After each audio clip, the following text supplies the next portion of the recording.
Hello, जय हिंद, वंदे मातरम। स्वागत है आप सबका अफरोज एकेडमी के इस ऑनलाइन प्लेटफॉर्म पर। फ्रेंड्स, आज की वीडियो में हम आप लोगों को ये जो पुर्तगाली था यानी किस प्रकार पहुंचा है उसको मैं डिटेल से पढ़ाने वाला हूं। जी हाँ, कल मैं मॉडर्न हिस्ट्री की शुरुआत कर दिया था और आज की वीडियो में उसी श्रृंखला से हम आगे बढ़ रहे हैं। तो चलिए पुर्तगाली के बारे में पढ़ते हैं। देखिए, यहाँ पर स्टेप बाय स्टेप आपको सभी फैक्टर समझाने का काम करेंगे। पहला देखिए, 17 मई 1498 को पुर्तगाल का वास्को डी गामा भारत के तट पर आया। जी हाँ, याद रखिएगा, 17 मई 1498 ईस्वी को कौन? पुर्तगाली यात्री वास्को डी गामा कहाँ आया?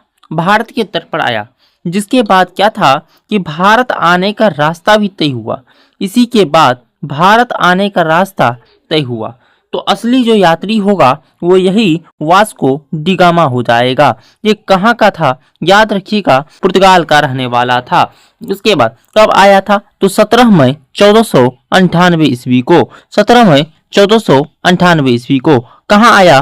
तो कालीकट के बंदरगाह पर। वास्को डी गामा की सहायता गुजराती व्यापारी अब्दुल मजीद ने की। किसने की? अब्दुल मजीद ने की। उसने कालीकट के राजा, जिसकी उपाधि जमुरीन से व्यापार का अधिकार प्राप्त कर लिया था, पर वहां सालों से स्थापित अरबी व्यापारियों ने उसका विरोध किया। होता क्या है कि जब ये कालीकट के बंदरगाह पर पहुंचते हैं, वहां के जो राजा होते हैं, जिसकी उपाधि जमुरीन से व्यापार का अधिकार प्राप्त कर लिया, वहां वास्को डी गामा सालों से स्थापित अरबी व्यापारी ने उसका विरोध किया। वास्को डी गामा जो यानी व्यापारी करने गए, तो वहां से जो सालों साल से अरबी व्यापारी वहां से मौजूद थे, वास्को डी गामा का ये विरोध किया। वो नहीं चाहते थे कि ये यहाँ से व्यापार करे, लेकिन फिर भी वास्को डी गामा डटे रहे और इसकी सहायता अब्दुल मजीद ने की। 1499 आता है। जी हाँ, 1499 ईस्वी में वास्को डी गामा स्वदेश लौट गया। होता क्या है, बहुत ज्यादा विरोध होने के बाद ये 1499 आता है और उसके बाद वास्को डी गामा अपना देश यानी पुर्तगाल लौट जाता है और उसके वापस पहुंचने के बाद ही लोगों को भारत आने का सामुद्रिक मार्ग की जानकारी मिल जाती है। और जब वास्को डी गामा जाते हैं अपने देश यानी पुर्तगाल, तो वहां लोगों से बोलते हैं। उसके बाद पुर्तगाली जितने भी व्यापारी होते हैं सभी को सामुद्रिक मार्ग की जानकारी मिल जाता है। तो याद रखिएगा आप लोग को। आइए, फैक्चुअल क्वेश्चन क्या यहां से बनता है। देखिए, सबसे पहला फैक्चुअल क्वेश्चन बनता है कि पहला पुर्तगाली कौन है? Vasco D gamma. उसके बाद देखिए यहां पर आगमन हुआ 17 मई 1498 ईस्वी को। स्थान क्या था? तो भारत का कालीकट। दूसरा पुर्तगाली यात्री की जब बात करते हैं तो पेड्रो अल्ब्रेज कैब्राल। कब? याद रखिएगा, 1500 ईस्वी। उसके बाद चलिए नेक्स्ट, पहला पॉइंट, प्रथम पुर्तगीज तथा प्रथम यूरोपीय यात्री कौन है? तो वास्को डी गामा। 90 दिन की समुद्री यात्रा के बाद, जब 90 दिन समुद्री यात्रा करते हैं, उसके बाद अब्दुल मजीद नामक एक गुजराती पथ प्रदर्शक था, उसकी सहायता से 1498 ईस्वी को कहा? भारत के कालीकट के समुद्री तट पर उतरे। तो याद रखिएगा, भारत के कालीकट कहाँ पड़ता है? तो यह है हमारा प्रायद्वीपीय भारत और इसी में एक कालीकट नामक जगह है। ये जगह नहीं है, सामुद्रिक यात्रा का, जी हाँ, सामुद्रिक यात्रा का एक बंदरगाह है और इसी बंदरगाह पर आगमन होता है वास्को डी गामा नामक यात्री का। किसकी सहायता से? अब्दुल मजीद नामक एक गुजराती प्रदर्शक होता है। कब? 1498 ईस्वी में। कालीकट के शासक जमोरीन ने वास्को डी गामा का स्वागत किया। जमोरीन जो था कालीकट के शासक थे और ये वास्को डी गामा का भरपूर स्वागत किया, लेकिन कालीकट के समुद्र तटों पर पहले से ही व्यापार कर रहे अरबों ने इसका खुलकर विरोध किया। उसके बाद देखिए कि वास्को डी गामा ने भारत में काली मिर्च के व्यापार से 60 गुना अधिक मुनाफा कमाया। कितना? 60 गुना, जिससे अन्य पुर्तगीज व्यापारियों को भी प्रोत्साहन भी मिल गया। पुर्तगालियों के दो प्रमुख उद्देश्य थे। पहला था अरबों और वेनिस के व्यापारियों का भारत से प्रभाव पूरा का पूरा समाप्त करना तथा ईसाई धर्म का भी प्रचार प्रसार करना। यानी पुर्तगाली व्यापारी जो था, इसको इसलिए प्रोत्साहन मिला कि पुर्तगालियों के दो मुख्य उद्देश्य थे। पहला उद्देश्य था कि अरब के लोग और वेनिस के लोग, ये दोनों जो व्यापार कर रहे थे, इसका भारत से प्रभाव समाप्त कर देना है। और दूसरा उद्देश्य क्या था कि ईसाई धर्म उस समय कमजोर पड़ रहा था और ईसाई धर्म को प्रचार प्रसार के लिए ये लोग भारत आते थे।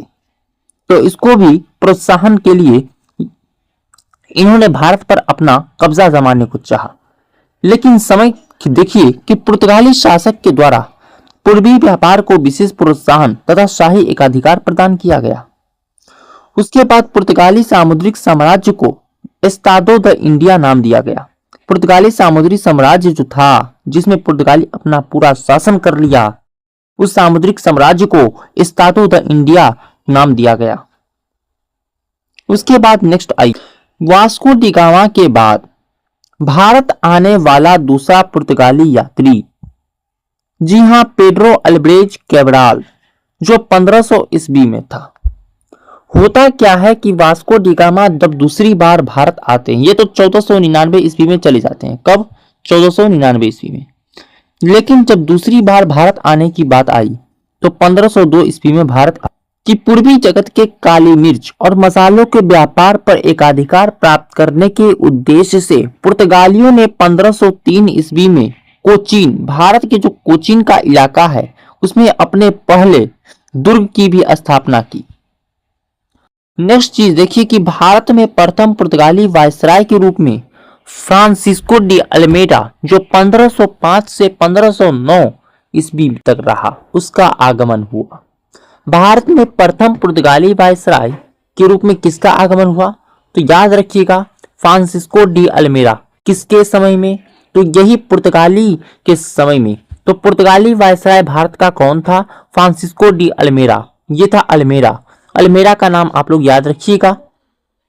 नेक्स्ट चलिए, 1503 ईस्वी में अल्मेडा, यही जो पुर्तगाली वायसराय था, टर्की, गुजरात, मिस्र की संयुक्त सेना को पराजित कर द्वीप पर भी अधिकार कर लिया। होता क्या है ना कि जब भारत का शासन कुछ इस प्रकार बिखरता है और बिगड़ने के बाद जब एक क्षेत्र पर पुर्तगाली का शासन होता है, चूंकि ये समुद्री तट होता है इसलिए इस पर तो कब्जा पहले किया, और जब यहाँ का वायसराय कहो या उस्ताद कहो, जब यहाँ पर अधिकार कर लिए, उसके बाद पूरा आधार तो मिल गया इसको। अब कोई भी दूसरा व्यापारी जब यहां प्रवेश करने को सोचेगा तो जिसका इस पर अधिकार रहेगा, तो उस समय पुर्तगाली वायसराय जो था फ्रांसिस्को डी अल्मेडा, उसका अधिकार था।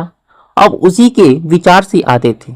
उसी समय हुआ क्या कि टर्की का सेना था, गुजरात का सेना, मिस्र का सेना, इसकी जो संयुक्त सेना थी, अब उस समय पुर्तगाल इतना ताकतवर हो गया, समय का खेला देखिए कि सभी को पराजित कर दिया। और पराजित करने के बाद इन्होंने क्या किया, ये द्वीप वाला, दमन और द्वीप वाला जो इलाका है, जो भी अंडमान में पड़ता है, ये पूरा ऊपरी इलाका में ये अपना कब्जा कर लेता है। कब्जे के बाद पुर्तगाली जो है हिंद महासागर में सबसे अधिक शक्तिशाली हो गए। ये हिंदुस्तान नहीं बल्कि हिंद महासागर, जहां से भारत का आगमन होता है, वो पूरा का पूरा क्षेत्र ये पुर्तगाली अपना सबसे शक्तिशाली राज बन जाता है। और शक्ति आने के बाद पुर्तगाली सभी पर अपना शक्ति स्थापित कर लेते हैं।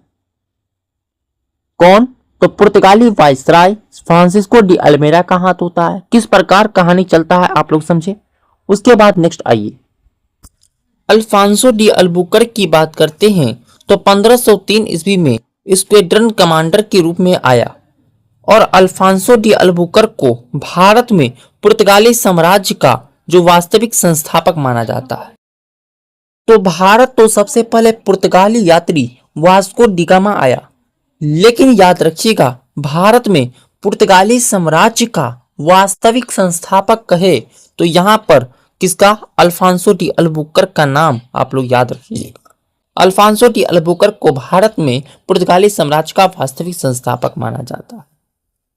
अल्बुकर्क जो थे 1510 ईस्वी में, जी हाँ, बीजापुर के शासक जिसका नाम आदिल शाह यूसुफ हुआ करता था, इससे गोवा को छीन लिया, जो कालांतर में भारत में पुर्तगीज व्यापारियों के केंद्र की राजधानी भी बनाई गई।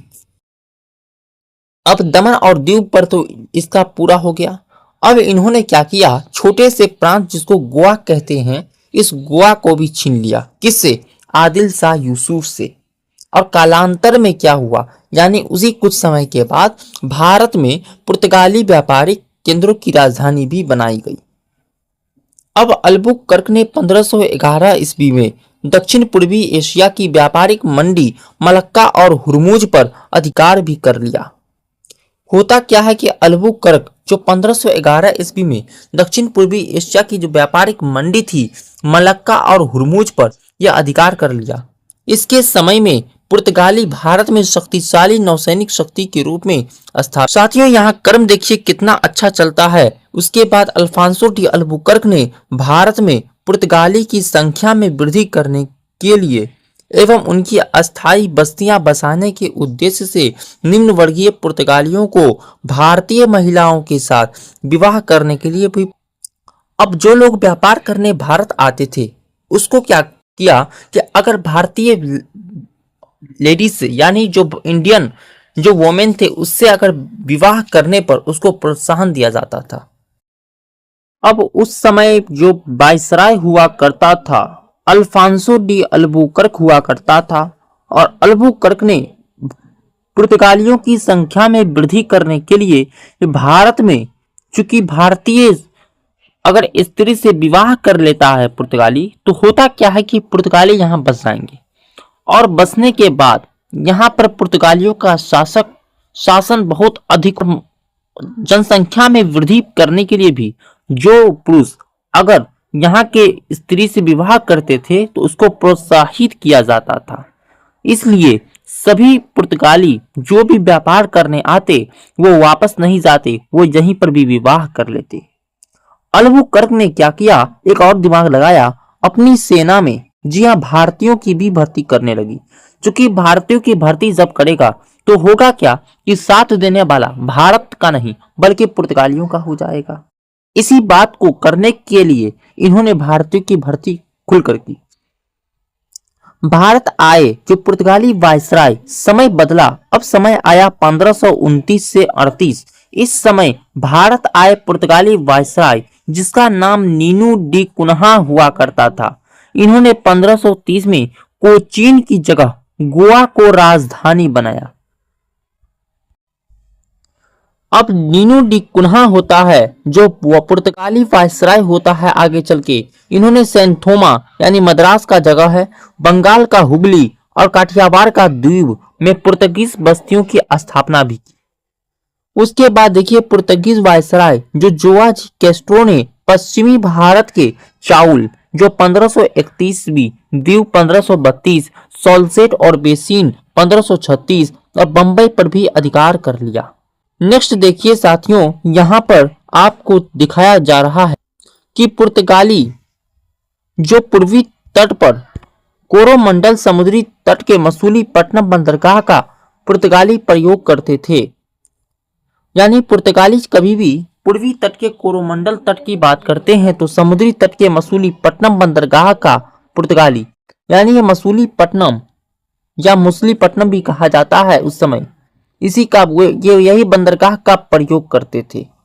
अब बंगाल के शासक मसूद शाह के द्वारा पुर्तगालियों ने 1534 में चटगांव और सतगांव में अपनी व्यापारिक फैक्ट्री खोलने की अनुमति प्राप्त कर ली और यहीं से बंगाल के शासक का उल्टा गिनती चालू हो जाता है। जब इन्होंने अनुमति दिया तो बंगाल के शासक उस समय मसूद शाह होते हैं और पुर्तगालियों ने 1534 में जो चटगांव का इलाका है और सतगांव का इलाका है उसमें अपनी व्यापारिक फैक्ट्री खोलने की जब अनुमति प्राप्त कर ली। जब अनुमति मिल जाता है उस समय पुर्तगाली ने चटगांव और सतगांव में अपना फैक्ट्री भी खोल लिया। खोलने के बाद इसका अधिकार बढ़ गया। अब देखिए आगे, चटगांव जो बंगाल का इलाका होता है इसके बंदरगाह को पुर्तगाली महान बंदरगाह की संज्ञा देते थे। अब पुर्तगालियों ने हिंद महासागर से होने वाले व्यापार पर एकाधिपत्य प्राप्त कर यहां से गुजरने वाली अन्य जहाजों से भी कर वसूल की। अब जब पुर्तगालियों ने हिंद महासागर से होने वाला जितना भी व्यापार था उस पर एकाधिपत्य प्राप्त कर लिया, और वो प्राप्त करने के बाद जितना भी जहाज उसके इलाका से जाते थे उस पर उससे वो क्या लेते थे, टैक्स, और टैक्स लेने से उसका बहुत दोहन किया। उसके बाद देखिए हम आपको यहाँ पर पुर्तगाली यहाँ खत्म कर दिए हैं, यहाँ पुर्तगाली का अब खत्म होता है। उसके बाद आप लोगों को इससे आगे कल पढ़ाएंगे। अब देखिए कल जो हम पढ़ाएंगे कार्टस आर्मेडा काफिला पद्धति। अभी समय का थोड़ा किल्लत है क्योंकि इससे वीडियो में इंटरेस्ट आ जाएगा, इसलिए आप लोग को कल जो है कार्टस आर्मेडा काफिला पद्धति पढ़ाया जाएगा। पूरा जबरदस्त तरीके से तैयार रहिएगा। तो चलिए मिलते हैं नेक्स्ट वीडियो में। यहाँ तक जुड़े रहने के लिए आप सभी का धन्यवाद। Thank you.